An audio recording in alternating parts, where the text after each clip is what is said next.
Welcome to the BOGART Effect, a wealthy wisdom podcast.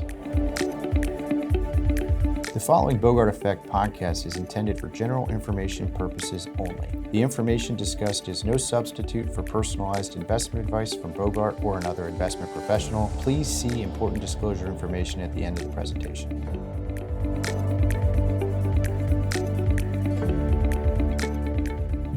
Good morning. Welcome to the BOGART Effect. This is James Bogart. I'm president and founder of BOGART Wealth.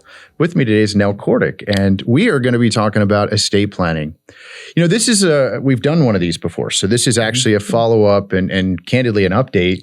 We've had a lot of changes just in the last couple of months with the One Big Beautiful Bill. Exactly. And I think today we're going to focus primarily on some of the more basics that I think is going to be very educational in nature. And then we've got some follow-on podcasts that Nell and I are going to do, specifically diving into some of the nuances of some of the more specific areas on the estate plan.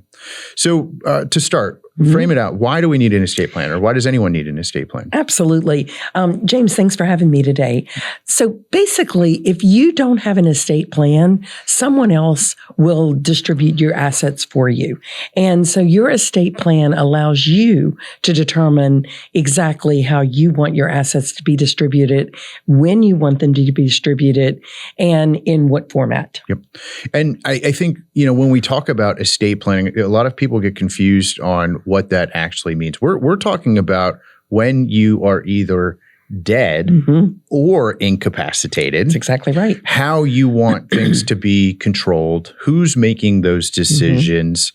You know, when I sit down with a household, I always emphasize there's 4 documents, 3 that are required. Like absolute, I don't care where you are in life, just graduating college or married with children, retired.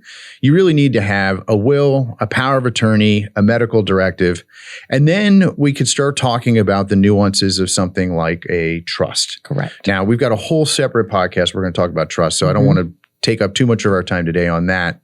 But anything else you'd want to add in terms of docs that someone needs to be considering? Exactly. So the other thing, going back to what you originally said, is the reason that you need an estate plan is for incapacity as well as death. There's one other factor that I am starting to see happen a lot more with my clients as they continue to age.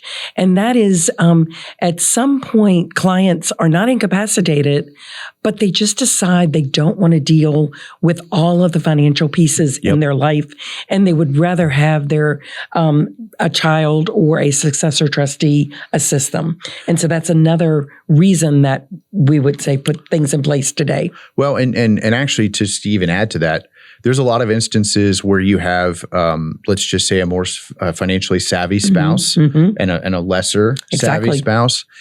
You know, these documents do more than just appoint control, but it also helps with giving clarity. You know, when someone passes away, it's such an emotional period of time. And it's something that I would say that, especially for a lesser educated spouse, it's just overwhelming. It is. And I have one that I'm specifically thinking of right now. Husband passed away, unfortunately, from a heart attack, and very surprised. And I think the financial education gap became very crystallized very quickly when the surviving spouse, the wife, didn't even know where everything was. I mean, she knew where the checking account was, but outside of that, you know, and I'll say in that example, I'm so glad that we had actually, it was a prospective client, but we'd actually done a plan for them. So we knew where everything was and we're able to help with stewarding that type of situation. But back to your point on, she didn't even know how to pay bills. That's right. Like, and so being able to have the documents in place to be able to get someone in to help. And in this case, we only did it for a temporary period of time during the very emotional and transitory period of the husband passing away. Exactly. But we had a document in place that was giving us the authority to help with all of these decisions. And it was just a tremendous relief for the widow. So I think it'd be helpful, though, let's describe each document. Like, what is the purpose of each document? I know I mentioned will, power of attorney, medical directives, and trust, But what are each? So what is a will? Absolutely. So we first start off, the will, the power of attorney, and the medical directive are the three absolutes. Everyone must have all three of those. So the will in its simplest form actually dictates exactly where you want your assets to go upon your passing. And it includes your personal property as well as your real property. So it encompasses both. Your power of attorney basically is in place for while you are still living and when someone may need to take over for you to handle your affairs. So your power of attorney dies with you, just as an FYI. And the power of attorney is really there to be invoked for accounts that are in your individual name. They are basically accounts that are probably your individual name that have a beneficiary attached. And then when you do your medical directive, the purpose of the medical directive is again to appoint someone while you are still living to make medical decisions on your behalf when you are not able to speak for yourself. Yeah, sound mind. And it can occur short term or it can occur end of life decisions.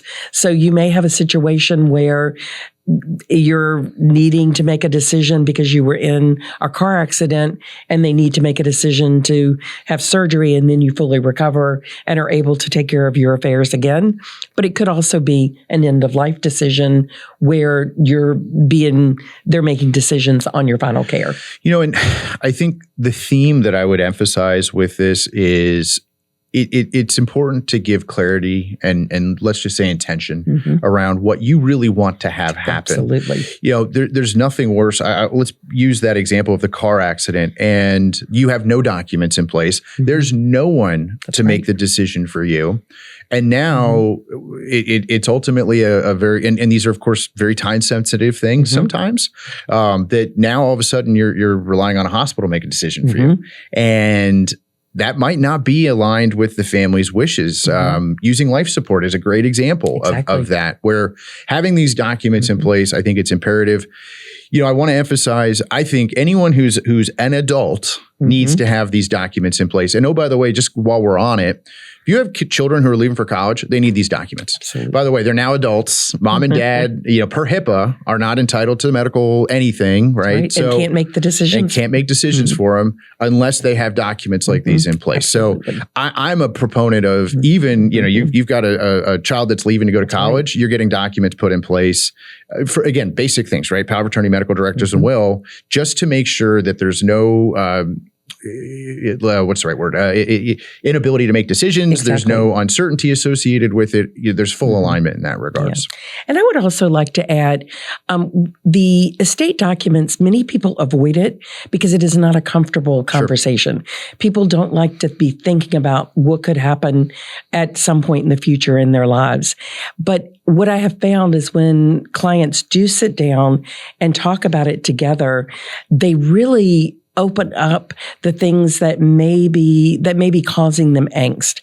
And so that discussion can help them find the path of what they really want their documents to say. Oh, that's real time. I was literally sitting next to my wife on a plane yesterday having this conversation. And I'm a big believer, just while we're having it, the people in your life that matter the most, they need to know where these documents are, right? Absolutely. And so the basis of my wife and I's conversation was sharing them. Obviously, she and I have access to them, but who the executors are. We're going to talk about who the parties are, but who the executors are, who the trustees are. Absolutely. They need copies of it. I actually made sure my in-laws have a copy of it.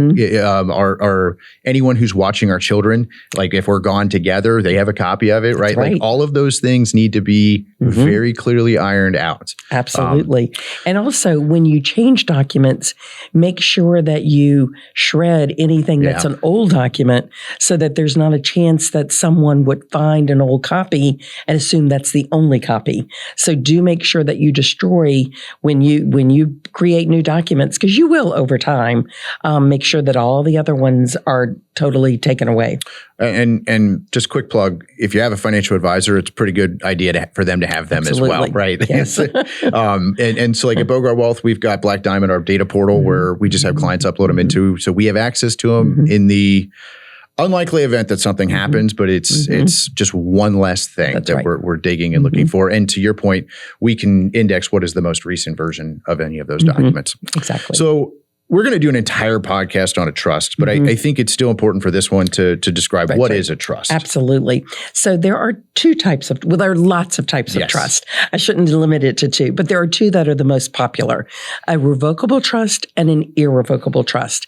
A revocable trust means that during your lifetime, you have the ability to revoke it. Yep. You have the ability to change it, alter it, do anything, get rid of it, move money in between completely. it. It's taxed at your social security number. So for all intents and purposes, a revocable trust is an extension of you. It is. And you don't lose any control in that regards. That's right. But so why would you want a revocable trust is really mainly due for several different reasons. First of all, privacy. There's no probate involved for assets that are actually titled in the name of the trust. Which that gives you privacy. Privacy, but also potentially cost. Correct. So some states, I'm not going to say all states, but some states are actually very expensive to go through assets, go through probate. So I don't want to derail your thought, but just to real quickly describe what probate is. When someone passes away, if the assets don't have a beneficiary designation or they're not in a trust, they have to go through a court process called probate, which most importantly, I would describe that as highly, highly invasive. Correct. It's not necessarily a cumbersome process, but it's a public record.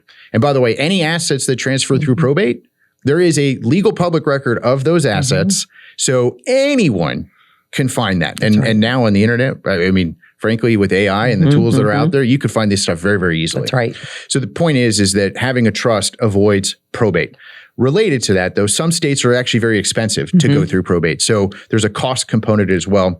The vast majority of our clients are in Texas, state of Virginia, Florida. Those are not expensive probate states. Not really worried about it from a cost.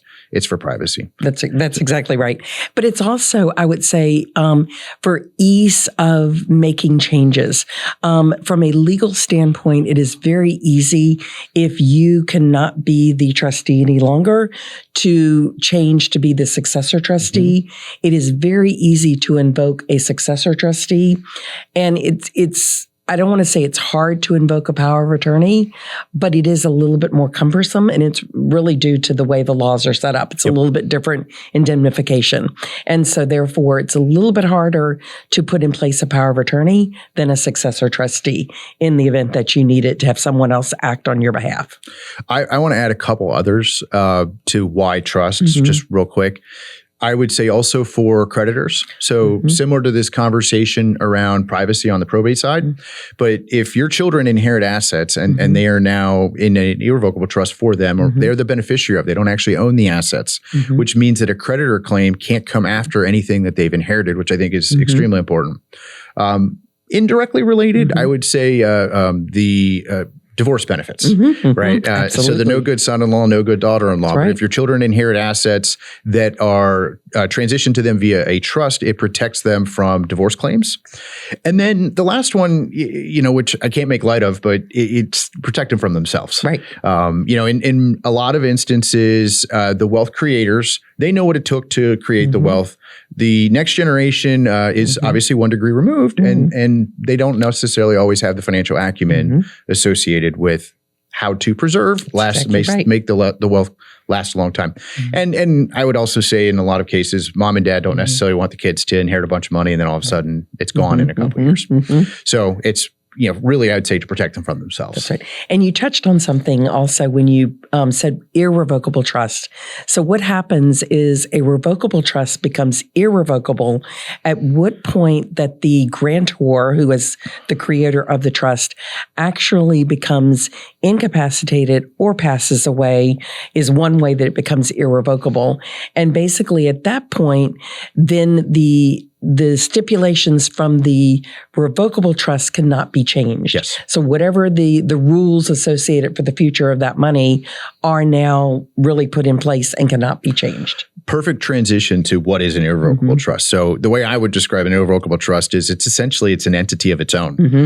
When assets get put into an irrevocable trust, whether while you're alive or at passing, it now has its own tax ID number. It has to file its own tax return. I'll admit that irrevocable trusts are not tax friendly at all. They just don't think of this as a tax strategy. This is an income tax strategy. This is done for estate and estate tax purposes. And protections. And protections. That's exactly right. So irrevocable trust, there are so many different forms of irrevocable trust. We'll spend the next podcast talking about all the different forms. But the thing is I would just treat it mentally as it's an entity of its own. Correct. It's completely irrevocable. It's completely irreversible. It has to file its own tax returns. But again, it's done for protection and control. Exactly. Right? So let's talk a little bit about things that people need to be thinking about before they actually go and engage with an attorney. You know, my process in most cases when I'm interacting with a client household is I still want to have a discussion of what they're trying to accomplish, exactly. You know, and kind of prime them for a conversation. The cynical side of me, most attorneys bill by the hour. I try. I know there's probably attorneys that are going to watch this, but most bill by the hour. I try to condense this conversation as much as we possibly can. Your financial advisor, especially if they're certified financial planners, they should have at a minimum the baseline level of knowledge. In almost most instances, they have the expertise associated with how to help navigate this conversation, the documents, the parties, et cetera. But let's talk a little bit about what people need to be thinking about. Absolutely. Whether they're interacting with us or they're just going right into the attorney. Right. And I think what I try to do with my clients is help them simplify it. Too many people are trying to go, oh my gosh, I've got to think of every little nuance and put it all together, and think of it in terms of, who do you want to leave assets to? When do you want to leave them? When do you want them to receive those assets? Do you want to leave any to charitable organizations? And are there any other provisions or restrictions that you would like to put on your money? Perhaps you might want to say, well, I want to put a restriction on the grandchildren inheriting that part. They must have a job to inherit. That is a common restriction that we see. But you can put certain restrictions on. So don't think about what the law says. Don't think about how to write the documents. Think about what you want the end result to be. Yep. And once you've thought about the end result, then that's when you go to the attorney, and we'll kind of help you formulate some additional questions. But that's when you go to the attorney, and the attorney helps create the documents to get to the end result. You also, before you see the attorney, you want to think about, we'll talk in a second about who are the key players. Yep. So who are the players that are going to implement your estate plan? And then finally, you want to think about from a standpoint of before you see the attorney is, you typically will want to provide them with a net worth statement so they fully understand what is the titling of your current assets. How much is jointly owned? How much is non-qualified? What amount is in each spouse's IRA? What's the current value and the titling of everything? Because that also helps the attorney determine what documents you may need to have. Yeah. And I want to emphasize one thing that you said early on there a second ago was do not let this paralyze you, right? And that is, I see that. I have one that I'm thinking of, bless her heart, where we're going on 5 years and it just hasn't been implemented. What we're doing now is to address the current need with an anticipation of the future, but it can be changed. That's right. And so because of that, I'd rather have something than nothing. Absolutely. And in so many instances, we have nothing. And so the point is like, yeah, it's a morbid conversation. It's not very fun, but get something. Absolutely. Right? And momentum ultimately creates results. That's right. And so that's part of like the job that we hold as advisors and accountability metrics. Like, we need to get these things done. We need to have something in place. Like, let's go. Exactly. It's too risky not. Oh my gosh. I mean, I have so many examples. I don't just popping into the head right now of when things are not done right. Exactly. Oh, goodness. Like everything from, and by the way, we probably should real quickly talk about catalysts for when documents are needing to be updated too. Correct. It wasn't on our agenda, but it just popped in my mind. Like, for example, someone graduates from high school, they need documents. They turns the age of 18, they need documents. Exactly right. You get married, you need documents. That's right. You have kids, you need documents. You get divorced, you need documents. Right. You change states, you need to change documents. And not always the case, but most instances, yeah, because because depending on the states, they might have different laws that we need to make sure we're adjusting to. Anything else? Well, I think also just, sometimes the actual law changes and you need to update your documents with the current law to make sure that it's also following the guidelines according to federal law. Well, and this one big beautiful bill obviously changed the groundwork for a lot of what we were monitoring. And the reason it mattered, by the way, and we'll talk a little bit about it in the future in a second, is around estate tax threshold. So for 2025, the estate tax limitation was 13.99 million each, right? So the husband and wife, so 27.98 million. If you're below that number, we don't have to worry about estate tax thresholds. And by the way, because of the one big beautiful bill, it's moving to 15 million each next year. And indexing up from that point forward.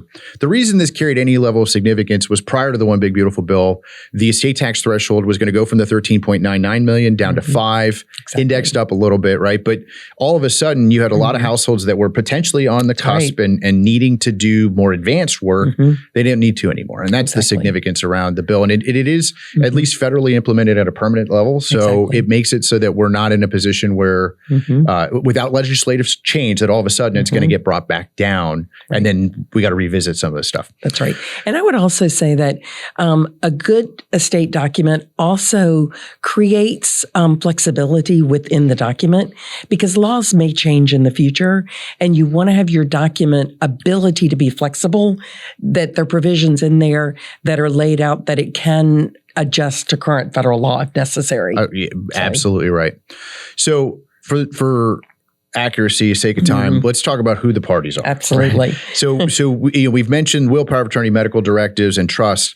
Will, you need an executor. Correct. Right. And the executor does not have to, especially if you're going to do a trust, the executor role is relatively simple. That is to steward whatever the will says and ensure that moves forward. If everything's already titled in a trust, or you have beneficiary designations on IRA accounts, the executor's role is super simple. Exactly. Relative, of course. Yeah. Now, with power of attorney and medical directives, as Nell mentioned, power of attorney is someone who makes financial decisions. Medical directive is someone who makes medical decisions. Those can be the same person, but they also cannot be the same person. Like I'll use my mom as an example. I am her financial power of attorney for anything financial. Go figure. But her sister is her medical power of attorney for anything medical related. Right. So that's an example where her sister's a nurse, is definitely more sophisticated, proficient on anything medical than I am. That's right. I would argue I'm maybe a little bit more on the, should be more on the financial side. But point is like they don't have to be the same person. That's right. Now, with the trusts are where we have to start making some more decisions, right? You mentioned the person who creates the trust is called the grantor. And in the case of a revocable trust, most of the time, all of these are the same people, right? So we have the grantor is the person who creates the trust. The trustee is the person who makes the decisions. And then the beneficiary is the person who benefits from the trust. In most instances on the revocable trust, as I said, the grantor is the trustee, is the beneficiary. That's exactly right. It's all the same person. And husband and wife, it's usually co-trustees, co-grantors. That's right. So my wife and I, it's we both are the co-grantors. We're both the co-trustees, and we're the beneficiaries of it as well. Now, and right now, with the estate limitations going up to the 30 million, we are seeing more and more joint trust versus separate trust for a husband and wife. Well, and the reason for that, and you can get into details, is portability. Correct. Prior to 2015, portability wasn't a thing, but portability just basically said that the estate tax threshold for one on a married household is the same for the other, and you can combine the two values. Early on, early on in my career, it was husband trust, wife trust, and we were having to do this complicated game of splitting assets and titling things. That's not really a concern as much anymore, but now it absolutely is something that simplifies. And I think that's a big part of this conversation. Right.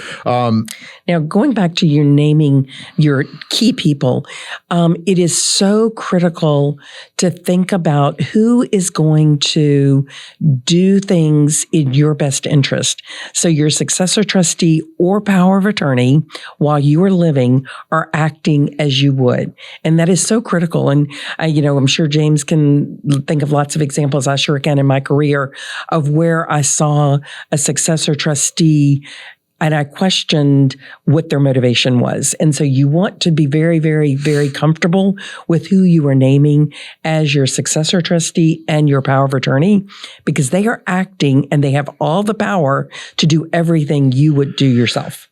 I want to use an example on this one because this is something hits a little close to home, but we had a successor trustee situation. It was a child of mom and dad.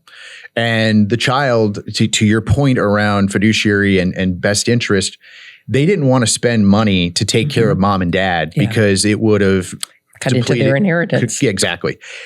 That's one I would say it's important to be mindful of who the successor trustee is, especially in the case of incapacitation, right? And I've seen this a couple times. I've seen it in my own family where that was something that directly impacted decisions that were being made. And it is important to talk about that. Now, not saying that all kids are bad actors by any means, and I'm not saying don't use your kids, but when we talk about these parties and we talk about who the successor trustee should be, I think it's really important to put some thought in here. And I'm okay if this one, I don't want to say delays getting the documents done, but recognizing you can always change who the successor trustees are.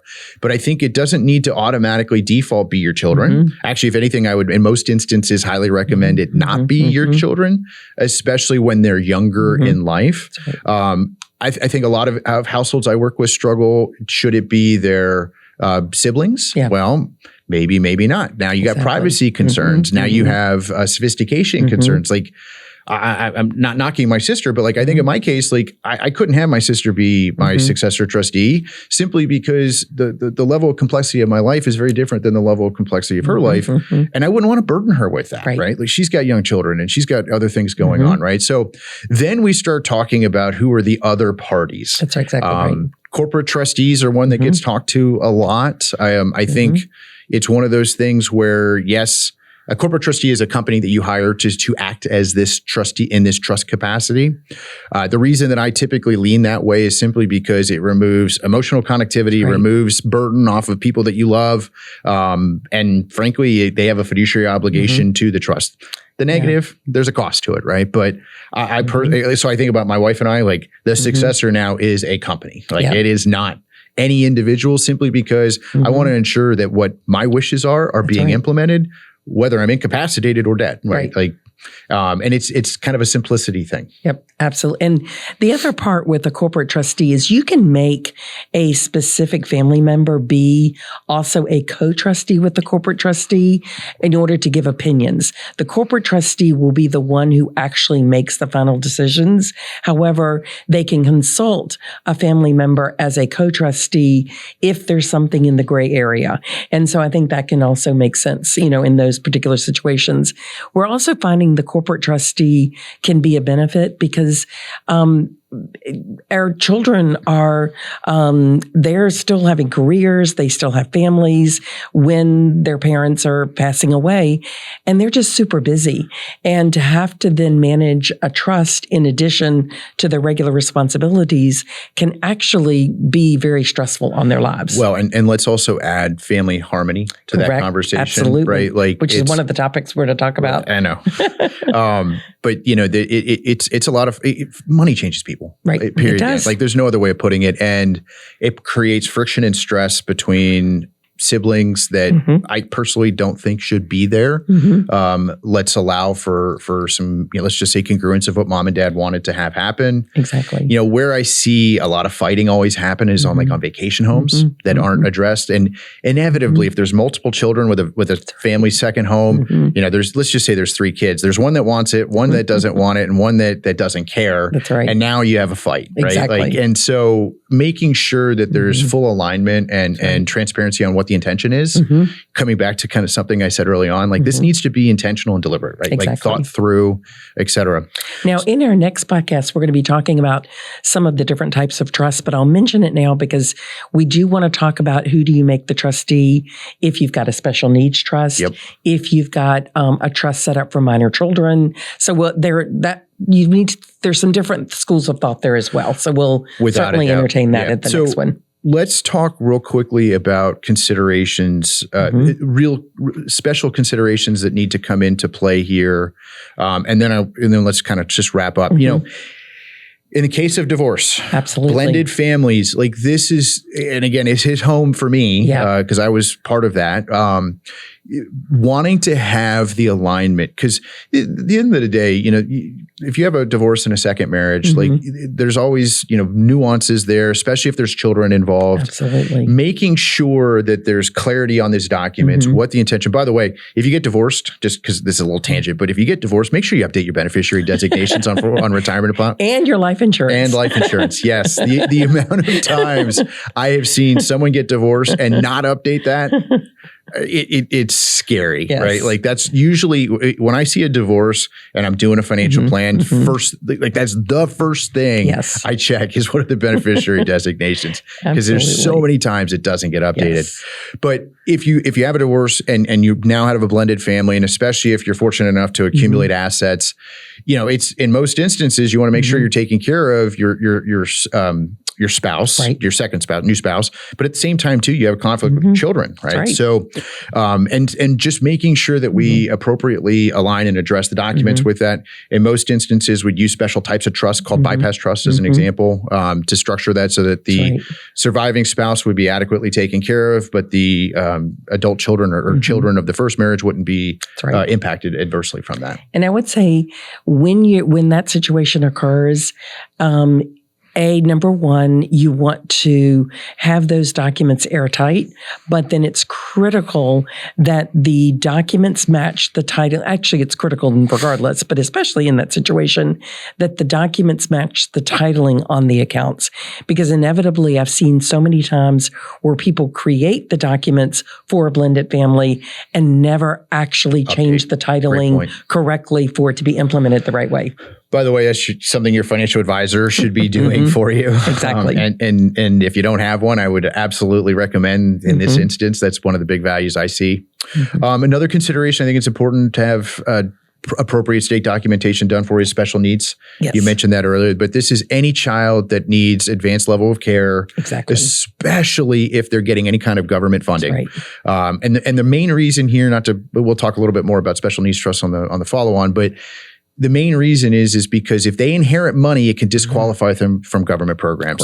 And that potentially might also need to be a different trustee than the one you would have for the rest of the assets, as an example. I would also add in here, another special consideration is what happens if a child predeceases. And it gives me tingles even just mentioning it, but that's one where we want to make sure documents are getting updated, beneficiary designations are being updated. And there's no right answer to this. I would say that just in terms of my short survey of my own clients, that it's kind of evenly split. Some clients say they want the child's portion to go to to those set of grandchildren, and some say no. Let's just leave it at the first generation, and whatever's left gets divided between my surviving children. So keep in mind that your estate plan is yours. It's unique to what feels right for you. Don't think that because you make a different choice than your neighbor does, that yours is wrong. That's the most important thing, is your estate plan is your plan, and you want to create it so you feel good about it. Yeah, I could not agree more.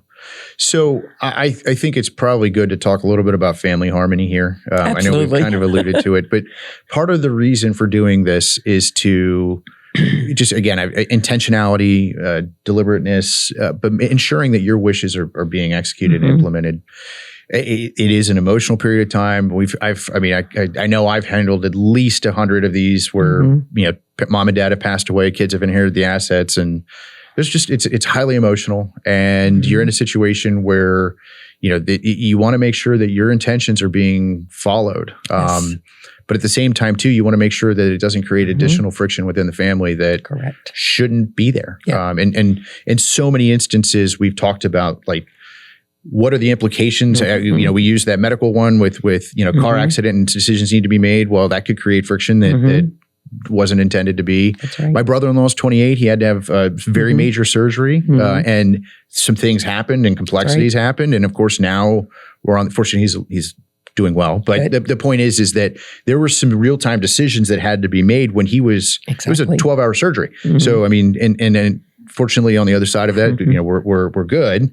But the point is that we needed to make sure the documents were in place for the right people to be making decisions. And that was a little complicated because we had mom and dad in the room, we had girlfriend in the room, right? Like, so that's an example of dynamics where who is making that decision? Obviously, we know the answer, right? But like, well, it's complicated. And you brought it, just that one example is another thing to think about with harmony is, many times we help our children as they are maturing and, they have challenges in their life, but we don't need to help all of our children. Some are doing just fine on their own and that's an important consideration. Again, not a right or wrong answer, but do you have the desire to equalize that help by the one who's doing okay, giving them a little extra because you've helped the other one all along throughout life?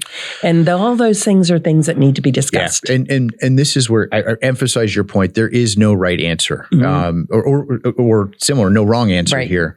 I think I have a preconception myself. I like equality and fairness. The challenge is that there are just situations where certain parts of your family will not, it's just not possible. Exactly. I think of the special needs ones, right? Like, absolutely. I'm not going to deprive the needs of someone who is just completely dependent upon me versus in order to make it equal. And again, that's just my personal opinion. Exactly. I do want to premise every single time I have these conversations, I want to say, I don't want my personal opinions to influence your decision. I'm going to share experiences that I've encountered, but that's a great example of one that absolutely can have very, very significant implications in family dynamics. That's right. I would say some other things to think about when you're thinking about the future harmony of your family. I think all of us want our family to still love and respect each other after we're gone. 100%. I hope that's that's certainly one of my goals is the communication beforehand can be very important. Yep. So number one. And number two, if you still anticipate a problem, that's definitely a discussion point with the attorney because there may be some specific language that can be put into your trust that can help with that going forward, or at least help your successor trustees deal with it. That immediately came to mind. It's like, I know where there's going to be pain points with when my dad passes away, right? Like, I already know them. And, it's some of it's readiness for it. Some of it's getting the assets titled correctly and flowing everything correctly, just to ensure that there isn't that additional friction along the way. And the other thing that I like to talk about with this, these exercises don't need to be morbid, right? Like, and it's obviously, it's a celebration of life. It's a celebration of accomplishments. But a lot of times I like to frame it like, while you're alive, you're most likely going to be helping your children, right? Even adult children, right? Like if they something goes wrong, like you're probably going to help them along the way, right? Like, so a lot of these exercises, as I think about like access and whatnot, like we are thinking about the ways that we would be helping them while we're alive, but that should be an extension in how we build these documents out, right? Like, so if we're trying to incentivize certain behaviors, like I'm a saver. I've always been a saver, and it's a big part of. So like I have language in my documents for my children to incentivize them if they save, right? You max out your 401k, you can distribute the same amount from the trust. Exactly. You max out an IRA, Roth IRA, same distribution from the trust. Like at the end of the day, it's the trust paying for it, right? But it's just teaching them that type of mindset that I think is extremely important. Absolutely. As we're establishing these values. So a lot of times I like to say, let your values ultimately dictate the language that goes into these documents. Now, this was a fantastic conversation. We've definitely gone over all of my part in that. I think the key takeaway here is get your documents done. Absolutely. Do not let the morbidity of the conversation prevent you from actually getting these things put in place. That's right. It's extremely important. Have an advisor interface with you. As much as it's great to get the documents done, make sure that you're updating your accounts once you've had them done. Absolutely. It doesn't do a whole lot of good to update the documents or do the documents and then not update the account titling and beneficiary designation. So make sure you're getting that done. Anything else on this one? I think that's great. I would just concur. So thank you. Thank you all for taking the time today. And please tune in to the next one we're going to do on trusts. The previous presentation by Bogart Wealth was intended for general information purposes only. No portion of the presentation serves as the receipt of or as a substitute for personalized investment advice from Bogart Wealth or any other investment professional of your choosing. Different types of investments involve varying degrees of risk, and it should not be assumed that future performance of any specific investment or investment strategy or any other non-investment related or planning services, discussion, or content will be profitable, be suitable for your portfolio or individual situation, or prove successful. Neither Bogart Wealth's investment advisor registration status nor any amount of prior experience or success should be construed that a certain level of results or satisfaction will be achieved if Bogart Wealth is engaged or continues to be engaged to provide investment advisory services. Bogart Wealth is neither a law firm nor accounting firm, and no portion of its services shall be construed as legal or accounting advice. No portion of the podcast content should be construed by a client or prospective client as a guarantee that he or she will experience a certain level of results if Bogart Wealth is engaged or continues to be engaged to provide investment advisory services. Copies of Bogart Wealth's current written disclosure brochure and Form CRS discussing our advisory services and fees are available upon request or at www.bogartwealth.com.